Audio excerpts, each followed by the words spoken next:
El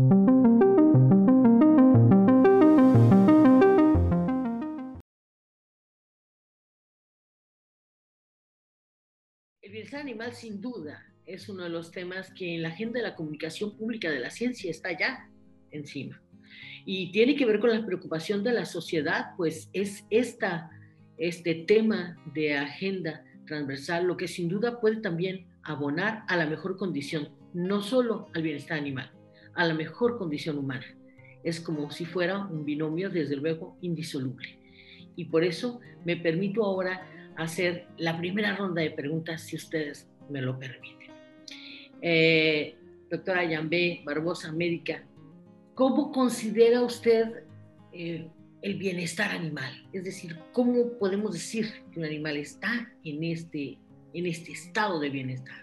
Pues básicamente es que tenga un equilibrio, ¿no? Que tenga un equilibrio tanto físico y mental, ¿no? Como pues bien lo menciona la OIE, es un equilibrio físico-mental en cuanto a pues a la relación, ¿no? También en cómo vive y en cómo muere. O sea, que tenga una homeostasis en cuanto a su ámbito, en su desarrollo, en cómo vive, en cómo lo tratan, ¿no? En las atenciones que puedan tener hacia ellos. Eso es bastante importante y también pues da mucho que decir en cuanto a la educación que puedan tener sus propietarios, ¿no? Es un problema de carencia de información para el trato animal.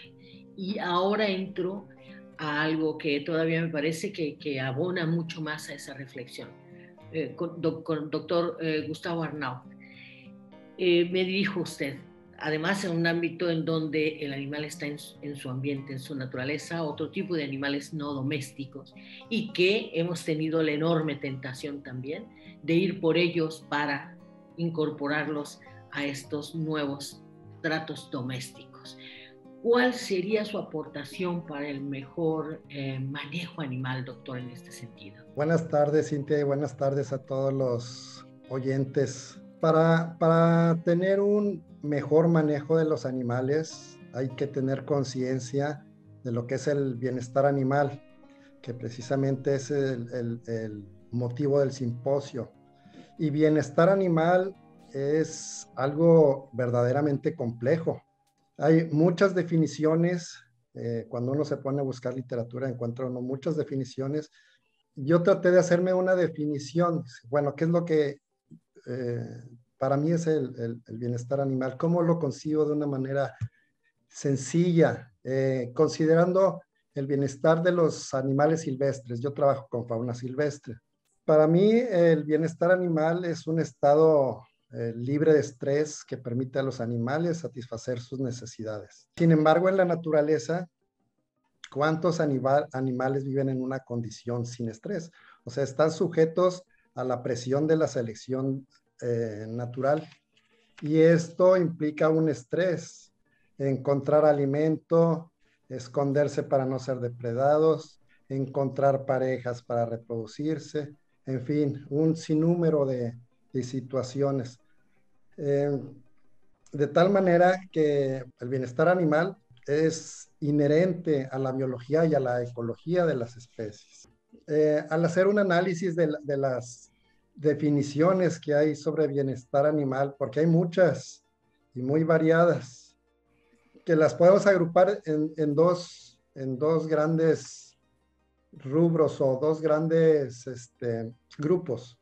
La que considera el estado de salud física y mental del animal, que esté en armonía con el ambiente, ese sería un grupo, y otro que puede ser que tiene cierta relación con el anterior, que define este concepto del estado animal como el estado de un animal, es la forma en que enfrenta el animal el ambiente en que se encuentra.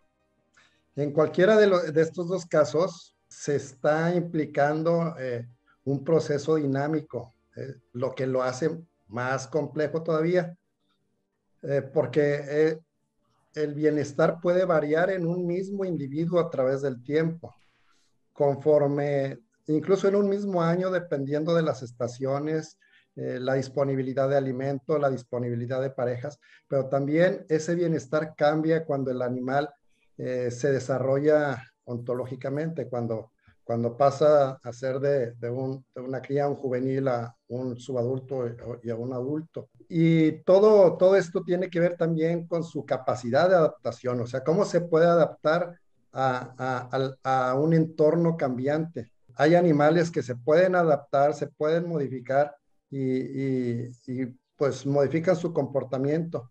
Y en este sentido, el bienestar animal es el reconocimiento de las necesidades biológicas. El bienestar animal no es proteccionismo, no es nada más vamos a cuidarlos, vamos a protegerlos, no vamos a ser compasivos de ellos, sino vamos a reconocer cuáles son sus necesidades para que ellos se encuentren en una condición óptima y aceptable. Y eso es muy complejo, es muy complejo. ¿Cómo evaluar el bienestar animal? Bueno, ese es todavía otro tema Y por ahorita desarrollar. lo vamos a abordar, doctor, en unos minutitos más, porque Así usted es. lo único que hizo fue abrir la caja de Pandora. Ahorita voy para usted de nueva cuenta. Muchas gracias, doctor. Doctor Cordero, este esfuerzo que me consta usted pareciera que vive con la pregunta todo el día, de manera cotidiana. ¿Qué futuro le depara al gran tema del bienestar animal?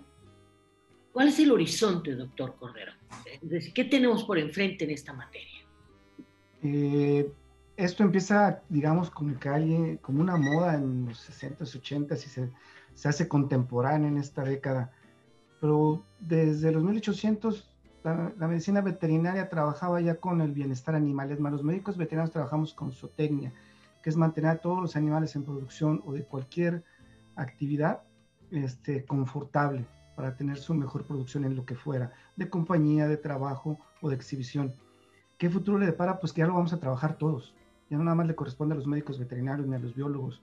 Ya se hace de la forma legal y civil, que ya todos tendrán que tener, como decían, esos parámetros que la OIE o la Organización Mundial de la Salud manejan como el bienestar animal, que es tener libros de enfermedades, estar en espacios cómodos, libres de estrés, con medicina preventiva y que manejen su estado o su carácter natural, que es donde se complica todo.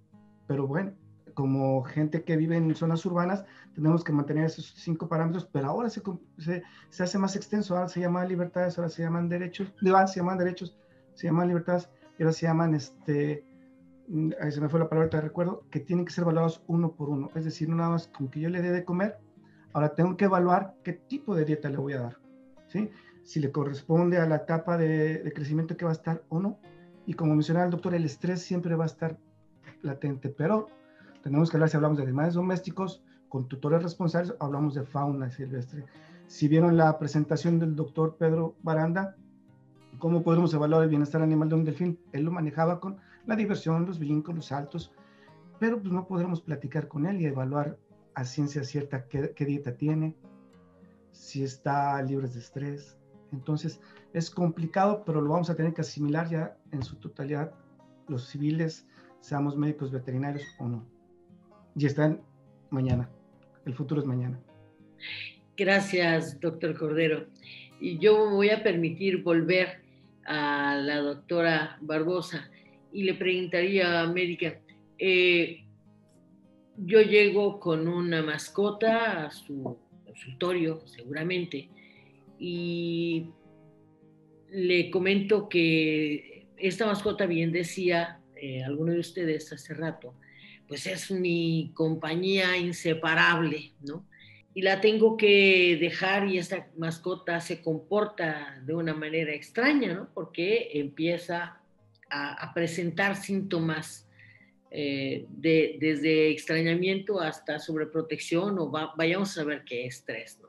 ¿Cómo entender esa relación con las mascotas para que no sean afectadas por mis emociones? Yo sé que está en el campo de la psicología, pero quiero plantearle ese problema porque seguramente ustedes lo tienen como médicos veterinarios al ver algún animal así.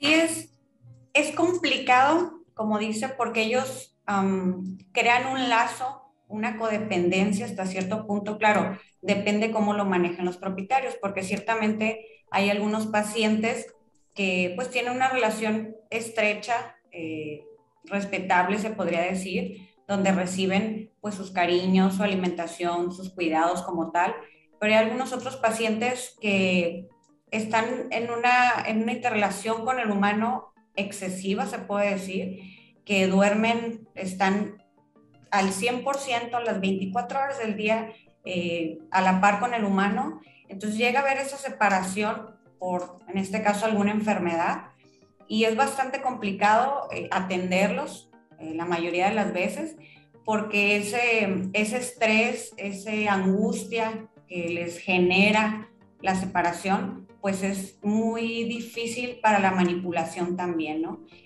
Muchas veces en aras de quererlos habilitar o pues obviamente hacerse que se sientan mejor médicamente, llega a haber ansiedad, llega a haber depresión, y eso a veces nos complica que el tratamiento llegue a su finalidad, ¿no?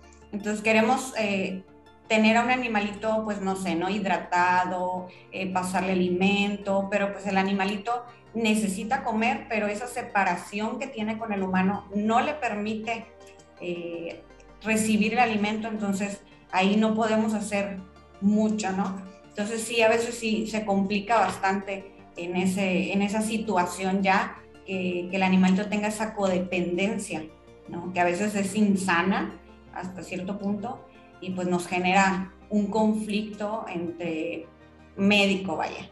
Muchísimas gracias, médica, que le agradezco mucho, porque quiero irme acercando justamente al terreno de la psicología con el doctor, con el psicólogo Carlos. Entonces, ¿qué hay del lado humano? Es decir, cómo a una fiel compañía, que incluso muchos de ellos ya enfermos, con su perro compañía, mañana, tarde y noche. ¿Cómo manejamos como humanos esa parte frente al animal? Psicólogo. La compañía o la sensación de la presencia de cualquier especie animal, el perro, el gato y demás, genera una sensación de placer en la persona, ¿no? En el ser humano. Muchos cuestionan, o algunas personas cuestionan el hecho de que no es lo mismo estar con otra persona de compañía que con un animal. Y en realidad es que a lo mejor puede ser hasta más beneficioso. ¿Por qué? Porque el animal no tiene una intención negativa, ¿no? Yo siempre marco una diferencia entre lo que es agresividad y lo que es violencia. Ahorita lo tocaba la médico Barbosa, donde mencionábamos o donde ella mencionaba la diferencia, ¿no? Entre por qué el animal de repente genera una codependencia hacia la persona. Y esto puede ser en ambos sentidos, ¿no? Estamos hablando de que la persona también, cuando no se encuentra el animal o cuando llega a fallecer esa compañía, pues evidentemente en el estado emocional repercute de manera súbita, ¿no? Entonces, la relación que hay o la simbiosis que se llega a generar entre el animal y la persona puede ser equiparada o a veces hasta más que con otra misma persona, ¿no? Entonces, definitivamente el estado de ánimo, la percepción que tiene la persona, los pensamientos que pueden llegar a tener automáticos, ¿no? O las creencias que pueden llegar a desarrollar, pueden ser tan firmes como cuando se está hablando de una compañía de un ser humano. Muchísimas gracias, psicólogo. Doctor Cordero, voy a lanzar esta pregunta a usted y usted ya nos ayuda a distribuirla, porque es una pregunta que además, bueno, viene justamente de todos estos días o de estos 2 días intensos de reflexiones. De acuerdo con los tratados internacionales, ¿qué objetivo tendrían estas nuevas, si bien normas, no sé si leyes, por ejemplo, en México, pero ya hay directrices? ¿Cuál es ese objetivo que persiguen finalmente y cómo se ha avanzado en esa materia? Sí, nos tendríamos que regresar a los años 80, insisto, donde se empiezan a hacer los tratados internacionales de comercio con la OIC, donde para tener una relación económica, en el caso de venta de recuerdos, de cualquier cosa que tuviera que ver con la vida animal, se tendrían que tener ciertos protocolos para que se puedan aceptar de un país a otro, porque no puedes vender de África a Europa si, por ejemplo, en ese caso donde se hizo el primer libro de maltrato animal, tú no cumplías con esos parámetros. Eso es lo que lleva ya a internacionalizar la situación. Inicia con el comercio, ahora todos tenemos el ejemplo de esta pandemia, pues ya estamos hablando de la salud, no nada más animal o veterinaria, sino la salud pública y la salud pública veterinaria, que es donde ingresa todo el asunto de las enfermedades zoonóticas, como mencionaba el doctor Mella, y de las enfermedades transmitidas a otras especies. ¿Qué quiero decir con esto? ¿O a dónde voy?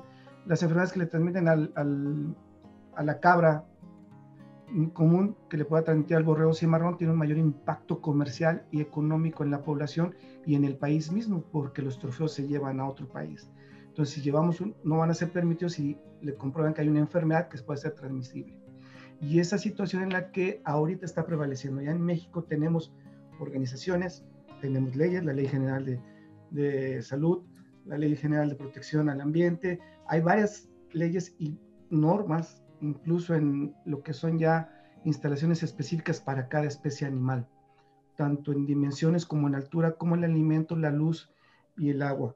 Entonces, todo ya está normatizado, la cuestión es también llevarlo a cabo. ¿Y qué es lo que no nos hace llegar a ese punto? Pues que a veces no está llevada a cabo por la gente especializada en el rubro. En este caso podemos pensar por médicos veterinarios, por biólogos, que los médicos veterinarios tenían que asesorar a la gente desde un inicio. O sea, quiero tener una mascota, yo te voy a recomendar qué mascota puedes tener. ¿Por qué? Por tu complexión física, por tu tiempo disponible para darle a la mascota, por todo eso. Y con eso llevar una medicina preventiva, ¿no? Desde ahí tendría que iniciar para ser un tutor responsable y llevar los dominios. Ahora se llaman dominios, ya no se llaman libertades ni se llaman dominios de la mascota en cuestión. Y creo que de ahí esas leyes tendrán que ser aplicadas a todos, insisto, ya no nada más a médicos veterinarios ni a biólogos, sino a toda la población en general. Muchísimas gracias, doctor Cordero. Lo veía sentir una y otra vez, doctor Richie. Quiere abundar en este tema. Bueno, a mí sí me toca preguntarle también un montón de cosas a usted, pero concretamente hablemos de este nuevo abordaje de las mascotas, pues, y del respeto que tendríamos que tener a estas normatividades. Adelante, doctor Richie. Como bien comenta el médico Cordero, Mauri, muchas veces nosotros tenemos que analizar mucho el tema, porque desgraciadamente las leyes no las hacen los médicos veterinarios ni los biólogos, ¿no? Lo terminan haciendo una persona populista, que no está mal, no está mal que el sistema de populismo. El problema es la falta de acercamiento con los expertos, ¿no? Si una persona populista tuviera la visión panorámica de me voy a asesorar con un experto para poder hacer una ley, que es algo que va a quedar y que va a tener muchos efectos colaterales, que en la actualidad lo vivimos. Aquí en el estado tenemos una ley escueta que se hizo nada más de los animales domésticos, pero al fin de cuentas trataron de hacer una ley de animales domésticos enfocada nada más a perros y gatos. Y si hablamos de bienestar animal, pues nuestra vista tiene que ser totalmente panorámica y efectivamente evaluarse por cada tipo de especie de animal. Que lo veíamos ayer en la práctica, hasta para la forencia veterinaria hay expertos por especie para poder determinar la causa del motivo de muerte por especie, nada más para determinar la muerte. Ahora, ¿qué tan complejo es el interpretar el bienestar animal? Si para determinar la muerte tienes que tener un especialista por especie. Ahora imagínense qué tan complejo es tener un especialista por bienestar animal por especie. Hasta esa profundidad tenemos que llegar de poder tener la capacidad de analizar. Los videos que nos mostraba el compañero de las orcas, de las ballenas, si ustedes ven, dicen que una imagen dice más que 1000 palabras. Eso es bienestar. Estar en su hábitat natural, sin estrés. Aunque yo digo que el bienestar animal también tiene que ir a estrés, ¿no? Porque un león tiene que sufrir de estrés para poder cazar, para aprender a cazar. Tiene que tener hambre, Y eso va a generar estrés para poder aprender a cazar. Pero volvemos al tema de que, desgraciadamente, las cuestiones políticas, legales, no tienen ese trasfondo que debería ser lo correcto. Acercarse a las personas que están en la lucha, que tienen la idea, no digo el 100%, pero tienen un poco más de noción del tema. Ojalá y que el futuro del bienestar animal sea enfocado con aquellas personas que se entienden un poco más que los otros tipos de personas. Gracias. La extensión, pues, que decía la OI, ¿no? Definitivamente tiene que ver con prolongar también ese bienestar animal al bienestar humano, desde luego, ¿no? Psicólogo, ¿estamos cambiando? No estamos cambiando, ya cambiamos la relación con los animales, sin duda. No sabemos muy bien, creemos estarla cambiando para bien, al extender estos conceptos desde lo humano, de lo que entendemos que es bien. Sin embargo, incluso las redes sociales han fomentado un enorme acercamiento, peligroso acercamiento a animales que tradicionalmente no están en el ámbito de lo doméstico y que hoy en día vamos por ellos, pues, ¿no? Y además los disfrazamos de gente y lo humanizamos. ¿Es esto una anomia social ya registrada? Es decir, estamos viendo un comportamiento, una conducta verdaderamente distorsionada desde este trato animal. Sí, efectivamente, creo que en algún momento también, hace un año, 2 años, con el doctor Amaury Cordero, tuvimos una conversación sobre la temática, ¿no? De cómo es que las personas llegan a tener a los denominados perrijos, ¿no? Donde humanizan totalmente a sus mascotas. El detalle aquí es que sí estamos hablando de distorsiones cognitivas, ¿no? ¿Por qué? Porque estamos tratando de emparentar o estamos tratando de darle todo ese contexto y toda esa figura a una mascota como de una persona, ¿no? Y regularmente son personas que generan dependencia con estas mascotas, es decir, personas que se encuentran en su mayoría solas, personas que pues a lo mejor no tuvieron hijos o que sí los tuvieron pero que ya tienen sus propias familias, personas que inclusive no llevan buena relación con su entorno familiar y que pues obviamente llegan a tener este tipo de conductas con sus mascotas, ¿no?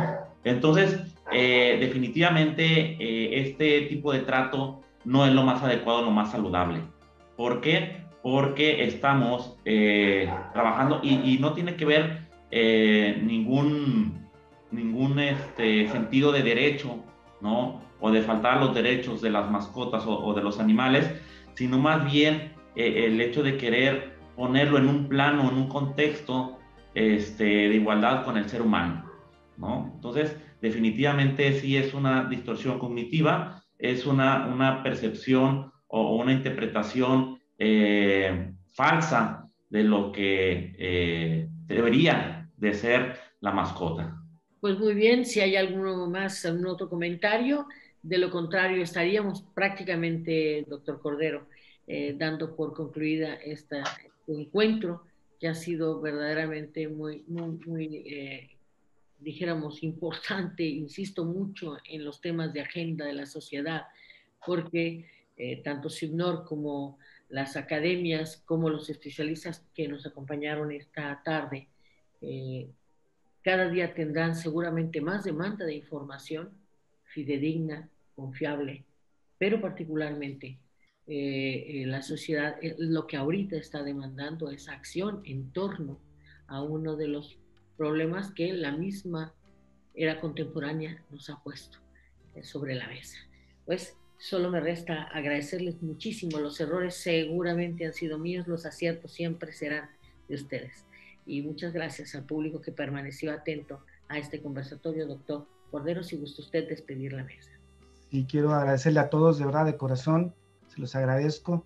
Cintia, gran esfuerzo. Isabel, por favor, muchas gracias. Y agradecer sobremanera al médico veterinario Misael Baena Álvarez, que nos estuvo ayudando en la plataforma, y al doctor José Palafox, presidente de la Federación de Colegios y Asociaciones de Médicos Veterinarios de México. Muchas gracias, José, te lo agradezco enormemente. E indudablemente al doctor Alfredo Ortega, ¿no? Que también nos hace el favor de prestarnos, y la asesoría de Cintia. Y Cintia, pues tú siempre sabes que se te agradece mucho el apoyo.